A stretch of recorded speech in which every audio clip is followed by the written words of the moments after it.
When thinking about what kind of content anyone can make, I've identified two types of value. They're extrinsic value and intrinsic value.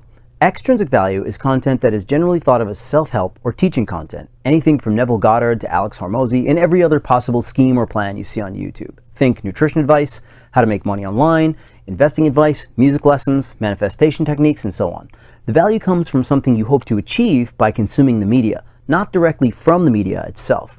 If Hormozi or insert your favorite guru suddenly stopped talking about how to make you rich, or if your favorite medical doctor's health techniques didn't work, you'd probably completely stop watching their content. There's no intrinsic value in it. It's all based on the promise of some future successful outcome. Still love these guys, nothing against teachers personally. Whereas intrinsic value, the content itself is consumed directly for its value and no future gain is hoped for. The gain happens through the consumption. When you groove out to a Taylor Swift album, you don't hope you're going to get rich later from listening to it. When you watch Game of Thrones, you don't think it's going to help you get six-pack abs, unless maybe you reenact the Battle of the Bastards in your living room. When you laugh your ass off to Louis C.K. telling jokes, you don't hope it's going to increase your stock portfolio.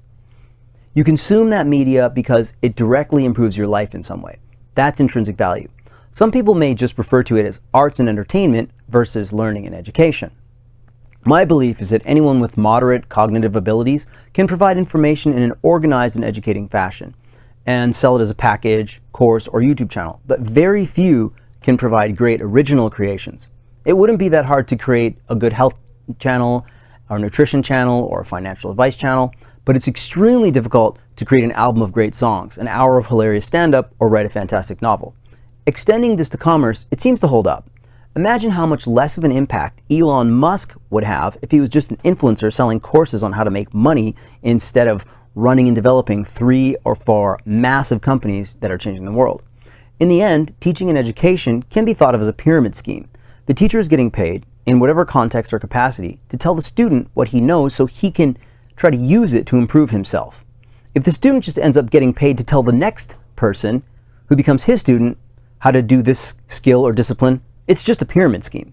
It's much more important for Beethoven to have written symphonies than to have taught students to write symphonies.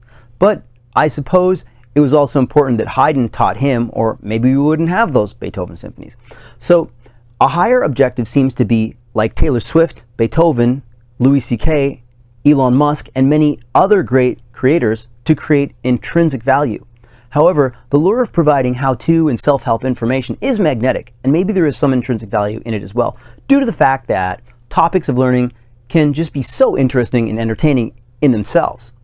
So what kind of value do you think is better? I guess both are essential, but which one seems to you more of a worthwhile pursuit for your endeavors? Intrinsic value, where the consumer of the media reaps the benefits of your product directly, or extrinsic value, where he hopes to find some future gain from it?